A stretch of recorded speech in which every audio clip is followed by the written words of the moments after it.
జగిత్యాల పట్టణంలోని 3, 4 వార్డుల్లో 35 లక్షల రూపాయలతో చేపట్టిన సీసీ రోడ్డు డ్రైనేజ్ అభివృద్ధి పనులను అధికారులు నాయకులతో కలిసి పరిశీలించారు శాసనసభ్యులు డాక్టర్ సంజయ్ కుమార్. ముఖ్యమంత్రి రేవంత్ రెడ్డి సహకారంతో జగిత్యాలకు అత్యధిక నిధులు మంజూరు అయ్యాయని, ప్రభుత్వం ఏర్పడ్డ 12 రోజుల తర్వాత ముఖ్యమంత్రిని కలిసి జగిత్యాల అభివృద్ధికి వినతి పత్రాన్ని అందజేయడం జరిగిందని గుర్తు చేశారు. జగిత్యాల పట్టణ మౌలిక సదుపాయాలు, పారిశుద్ధ్యము, రోడ్ల వెడల్పుకు అధిక ప్రాధాన్యం ఇస్తున్నామని, ఎవరి రోడ్డు విస్తరణ తన ముఖ్య ధ్యేయమని అన్నారు. ప్రతిపక్షాల అసత్య ప్రచారం నమ్మవద్దని, పట్టణంలో అన్ని వార్డుల్లో తనకు మెజార్టీ వచ్చిందని, ప్రజలకు జగిత్యాల అభివృద్ధి చేసి వారి రుణం తీర్చుకుంటానని ఆయన ఈ సందర్భంగా పేర్కొన్నారు.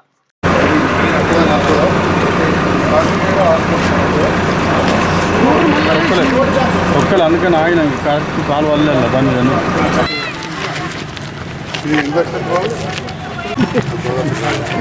వచ్చిందా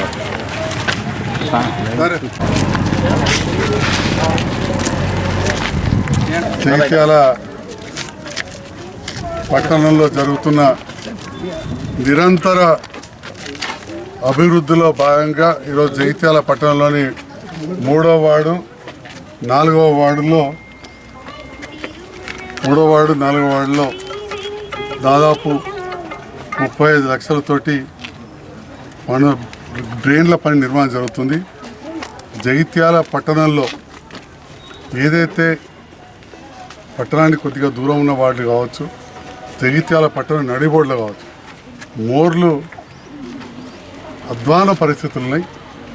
పట్టణం నడిబొడ్డున కొంచెం రోడ్లు చిన్నగా ఉంటాయి కాబట్టి ఆ డ్రైన్లన్నీ కూడా కొంచెం పెద్దగా చేసుకుంటూ వాటిపైన స్లాబ్ వేయడం జరుగుతుంది. సో దట్ మనం ఉదాహరణకు మార్కెండ్ నగర్ కానీ, మన మార్కెట్ వెనకాల కానీ, అలాంటి చిన్న చిన్న గల్లీల్లో టవర్ చుట్టుపక్కల కటికవాడకు ఆ రోడ్లు పెద్దగా అయ్యేలాగా చాలా పెద్ద మొత్తంలో నిధులు మంజూరు చేసాం. గౌరవ ముఖ్యమంత్రి రేవంత్ రెడ్డి గారు ముఖ్యమంత్రి అయిన తర్వాత దాదాపు 7 నెలలకు నేను ముఖ్యమంత్రి గారి సమక్షంలో ప్రభుత్వంతో కలిసి పనిచేస్తా అన్నప్పటి నుంచి చాలా పెద్ద ఎత్తున నిధులు వచ్చినాయి. వాస్తవానికి అందరూ అనుకుంటారు నేను సార్తో కలిసిన తర్వాతనే కానీ, నేను గెలిచిన తర్వాతనే కొత్త ప్రభుత్వం వచ్చిన తర్వాత 19వ తేదీ 12వ నెల 2023 అంటే గెలిచినాక 12 రోజులకే, ముఖ్యమంత్రి అయినాక 12 రోజులకే సార్ పోయి కలిసిన వెంటనే అదే రోజు సీఎంఓ నుంచి, చీఫ్ మినిస్టర్ ఆఫీస్ నుంచి జగిత్యాల లెటర్ వచ్చింది. అక్కడ ఏమేమి నిధులు కావాలని చెప్పి అడుగుతూ దాంట్లో భాగంగా పెద్ద ఎత్తున నిధులు రావడం జరిగింది. అది అందరికీ తెలుసు. ఎవరు ఏది మాట్లాడినా ఇవాళ జగిత్యాల పట్టణ ప్రగతి కోసం పనిచేస్తూ ఉన్నాం, పారిశుద్ధ్యం కోసం పనిచేస్తూ ఉన్నాం, జగిత్యాల రోడ్ల వెడల్పు కార్యక్రమం పనిచేస్తున్నాం. అంతకుముందు కూడా ప్రభుత్వ స్థలాలు ఉంటే చేసినాం. 50 రోడ్డు విస్తరణ కూడా కట్టుబడి ఉన్నాం. మరి ఈరోజు 3వ వార్డు 4వ వార్డులో 35 లక్షలతోటి మోర్లు కడతా ఉన్నాం. ఈ 3వ వార్డులో ఇండ్లన్నీ కూడా చాలామంది పేదవాళ్ళు ఉంటారు. మరి వాళ్ళందరూ కూడా చాలా ఇబ్బందులు ఉన్నారు. అలాంటిది మోతే చెరువు కట్ట నుంచి పూర్తిగా మళ్ళీ ఒర్రే దగ్గరికి నీళ్లు పోయేటట్టు ఈ కార్యక్రమాన్ని ఏర్పాటు చేసాం. మరి ఇవన్నీ చేస్తూ ఇంకా మునుముందు జగిత్యాల ప్రజలకు విశ్వాసం కల్పిస్తూ ఉన్నా. ఎవరు ఏది చెప్పినా నమ్మకండి. మీరు నన్ను గెలిపించారు. జగిత్యాల పట్టణంలో 89కి 89 బూతులు, అంటే అప్పుడు 48 వార్డులలో 89 పోలింగ్ స్టేషన్లు ఉండే. దాదాపు అన్ని పోలింగ్ స్టేషన్లలో సీనియర్ నాయకుల కంటే నాకు మంచి మెజారిటీ ఇచ్చారు. దాదాపు 38 వార్డులలో 90% 80% వార్డులలో నాకు మెజారిటీ ఇచ్చారు అందరికంటే కూడా. మరి ఇటువంటి సందర్భంలో నాకు మీ రుణం తీసుకోవాల్సిన బాధ్యత ఉంటుంది. పట్టణంలో ఈ ఎలక్షన్లు వచ్చేకంటే ముందే ఇవన్నీ పనులు చేస్తూ ఉన్నాం. చాలామంది తర్వాత చేస్తామని వాగ్దానం చేస్తారు. ఈ సంవత్సరం నరంగా జగిత్యాల పట్టణంలో ప్రతి వార్డులో 50 లక్షలు కోటి రూపాయల పనులు జరిగిన విషయం అందరూ గమనించాలి. అత్యంత పేద ప్రజలు ఉండే టిఆర్ నగర్ కావచ్చు, గాంధీనగర్ కావచ్చు, మొన్న కూడా 12వ వార్డు యాదవులు ఉంటారు. అంటే గాంధీనగర్లో మనం చలిగలు పెట్టేటప్పుడు రైట్ సైడ్ అక్కడ కూడా నేను చూసేసరికి ఒక రోడ్ వేస్తూ ఉన్నారు. అంటే ఈ రకంగా విద్యానగర్ దగ్గర కావచ్చు, 16వ వార్డులో కండ్లపల్లి శ్మశాన వాటికకు, అంటే ఇక్కడ చూసినా రోడ్లు డ్రైన్ల పని నిరంతరం జరుగుతూ ఉన్నది. 40వ వార్డు అంటే బీటబార్ నుంచి ఇటు గాంధీ బొమ్మ దిక్కు వచ్చేది పురాణపేట వార్డు, బ్రహ్మాండమైన రోడ్ వేసాం. ప్రతి కాడ కూడా రోడ్లు వేసే కార్యక్రమం ఉంది. కానీ మరి ఈ సందర్భంలో విధిలేక చెప్పాల్సి వస్తుంది. స్వార్థం కోసమే ముఖ్యమంత్రి దగ్గరికి వెళ్ళాడు, స్వార్థం కోసమే కాంగ్రెస్ ప్రభుత్వంతో పనిచేస్తున్నాడు, ఆ ఎమ్మెల్యే స్వార్థం కోసమే అని చెప్పి నిన్న ఒక నా సోదరులాంటి నాయకురాలు గతంలో కలిసి పనిచేసాం. ఒక 10 సార్లు అన్నది స్వార్థం కోసం చేసుకోవడానికి ఏముంది, నాకు ఏం తక్కువ ఉన్నదని చెప్పి అసలు నేను అడుగుతున్నా. ఇంట్లో నాకు వచ్చేది ఎంత అని అడుగుతున్నా. నా కుటుంబం మొదటి నుంచి కూడా అన్ని తీరులో సెటిల్ అయిందే. వాళ్ళు ఏదో మాట్లాడుతూ ఉంటారు. రాజకీయంలో వారు ఎన్ని మాట్లాడినా ప్రజలకు పూర్తిగా తెలుసు.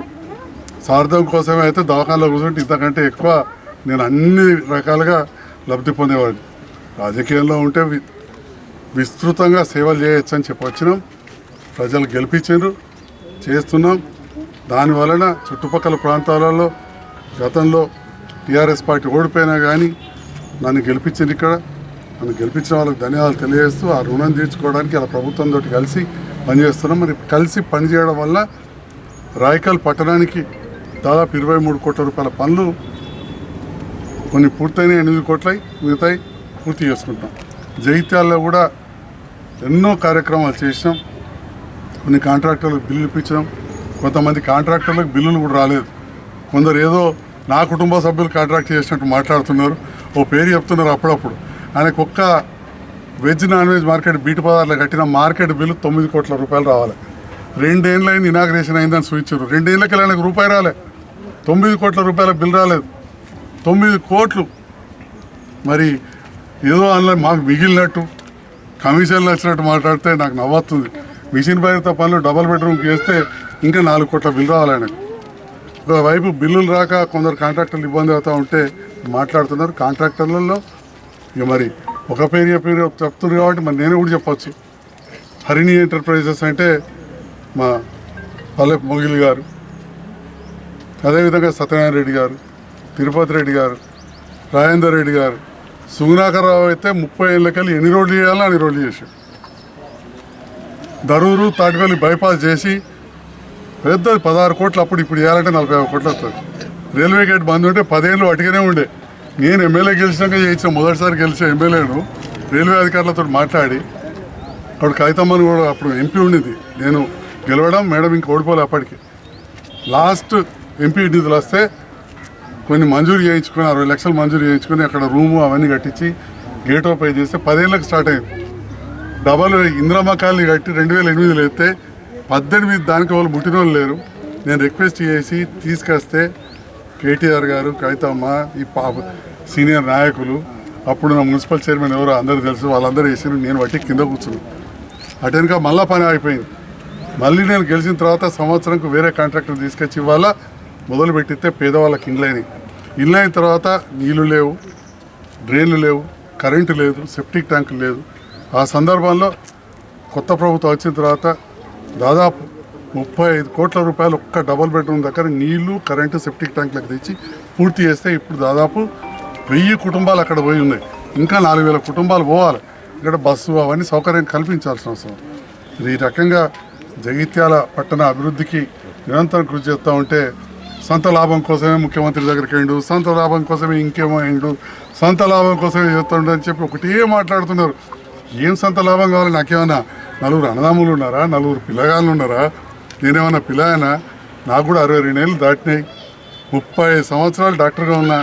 దాదాపుగా 1,00,000 ఆపరేషన్లు చేసిన. ఏ వాడకైనా నేను కళ్ళ ఆపరేషన్ చేసే వాళ్ళు ఉంటారు. ఏ వాడకైనా కానీ అసలు పోవాలంటే వాడకు 4 ఉంటారు. కొద్దిగా ఎక్కువ సేవ చేయాల్సి వచ్చినాం. ప్రజలు కూడా ఆదరించారు, గెలిపించారు, ఎక్కువ చేస్తున్నారు. ఎంతకు స్వలాభం అంటారు. ఇవాళ నా ఇన్కమ్ ట్యాక్స్ రిటర్న్స్ నాయి కావచ్చు. నాకు ఒకతే బిడ్డ. నా బిడ్డకి ఇచ్చిన మా అల్లుడు వాళ్ళ నాన్నయ్య చూసుకొని ఏమైనా పెరిగినాయా అని 7 ఏళ్ళలో. మా అల్లుడు వాళ్ళు పెద్ద కాంట్రాక్టర్లు.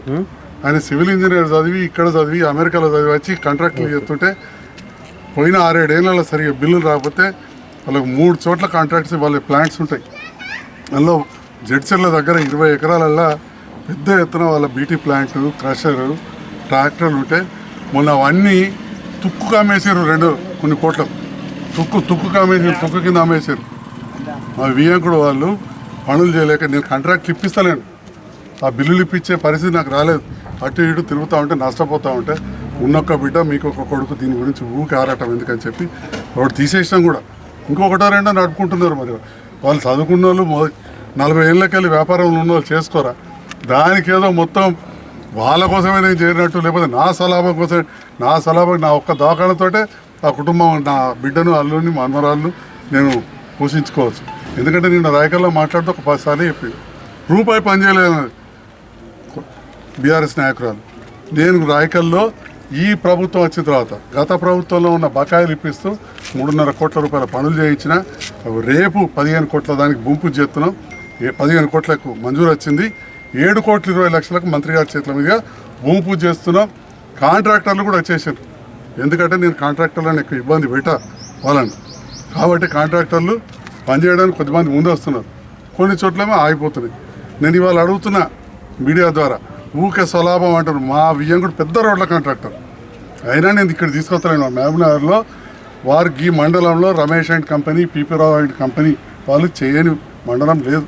జగిత్యాల కాంగ్రెస్ నాయకులు కావచ్చు, బీఆర్ఎస్ నాయకులు కావచ్చు, ఇక్కడ ఎవరన్నా అడగచ్చు. సంజయ్ కుమార్ వియ్యంకుడు, రమేష్ ఫలానా నియోజకవర్గాల్లో వర్కులు చేశారు. అటువంటిది నేను జగిత్యాల్లో 27 కోట్ల రూపాయల డాంబర్ రోడ్లకు టెండర్లు పిలిస్తే నేను వేయించగలిగామని కాదా? నేను దాని దృష్టికి కూడా పోలేదు. ఇప్పటికి 3 సార్లు పిలిచారు పల్లెటూరు రోడ్లకు.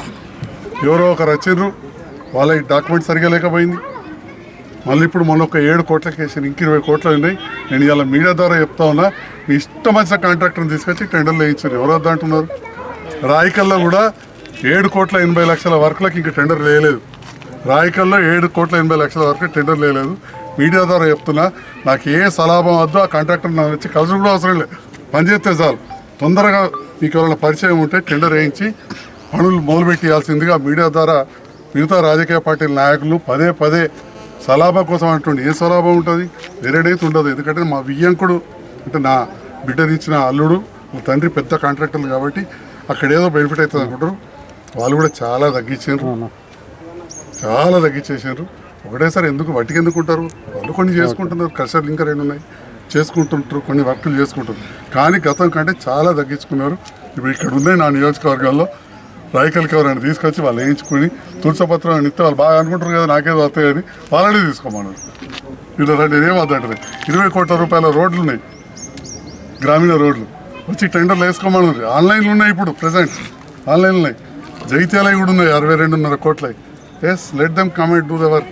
నేను చెప్తా ఉన్నా, ఊకే పదే సలాభం కోసం, కాంట్రాక్ట్ల కోసం, బిల్లుల కోసం అరిగిపోయిన రికార్డులకి ఏం మాటలు. జగిత్యాలే నాకు 5 ఇండ్లు ఉన్నాయి, ఎన్ని భూములు ఉన్నాయి? హైదరాబాద్లో 5 ఇండ్లు ఉన్నాయి మాకు. నేను తక్కువ ఉన్న వాళ్ళమా? బాగా లేకపోవచ్చు, నాకంటే శ్రీమంతులు చాలా ఉన్నారు. కానీ నాకు ఇన్నోవా కార్లో తిరుగుతుంది అలానే సంతృప్తి. 20 ఏళ్ళ కింద గదే ఇన్నోవా ఉన్నది, ఇప్పుడు గదే ఇన్నోవా కార్లో తిరుగుతుంది. బెంజ్ కార్లో తిరగాలని షోకేం లేదు. నేను పుట్టినప్పుడే గడారం కాడ పెద్ద ఇల్లు ఉన్నది, ఇప్పుడు అటువంటిదే ఇంకా కొద్దిగా పెద్దది కట్టుకున్నా. ఎందుకంటే రాజకీయాలకు వచ్చినా 4 చచ్చిపోతారండి, అంతే తప్ప తక్కువ ఉన్నది ఏం కాదు. ఆ కాలంలో కూడా 600 గదాల ఇల్లు ఉన్నది. ఆ రోడ్డు బయట దిగుంటే మా నాన్న ఇంకా ఇద్దరు కట్టాడు. ఆ కాలంలోనే మాకు షాపులు ఉన్నాయి. ఆ కాలంలో ఎన్ని ఎకరాల భూమి ఉందో అంతర్గాకపోతే అడుగుతూ వెళ్తుంది పోకపోతే. కాబట్టి ప్రతిదానికి విమర్శిస్తున్నారు. కాబట్టి ప్రజలకు వివరణ ఇస్తున్న మీడియా ద్వారా ఇది విమర్శిస్తలేదు. నిన్న కూడా ఇచ్చిన వివరణ రాయకల్లా, ఇవాళ కూడా ప్రజలకు మరి చెప్పుకోవాలి. ఎందుకంటే పదే చెప్తే నమ్మి ఇది ఉంటారు. రెండవది, ఇప్పుడు ఎలక్షన్లు వచ్చినాయి, ఒకళ్ళకో పార్టీ టికెట్ వస్తుంది, వాళ్ళు చెప్పుకోక ఏంటంటే ఎటువంటి నేను ఎవరికో ఒకరికి చేస్తా కాబట్టి వాళ్ళని ఓడగొట్టుతుంది కన్నా నా మీద పట్టగలుగుతారు. ఎందుకంటే నాకు మంచి పేరుంటే వాడికి వెళ్తాడు, లేకపోతే ఆ సోదరికి వెళ్తుంది, ఆ తమ్ముడికి వెళ్తాడు అని చెప్పి నాకు బురద పూసే ప్రయత్నం చేస్తున్నారు. మీడియా ద్వారా వివరణ ఇస్తున్నా. నమ్మిన వాళ్ళు నమ్ముతారు, నమ్మిన వాళ్ళు నమ్మరు. కానీ నా ఉన్న విషయం తెలియజేస్తూ ఏదన్నా నిరంతరం జగిత్యాల పట్టణ అభివృద్ధికి అంకితమవుతాం. ఖచ్చితంగా వచ్చే 1-2 సంవత్సరాల్లో ఇప్పుడు వచ్చిన నిధులతోటి మెయిన్ రోడ్లు అన్నీ, డ్రైన్లు అన్నీ అయిపోతాయి. తర్వాత యావర్ రోడ్డు విస్తరణ కూడా జరుగుతుందని తెలియజేస్తున్నాం.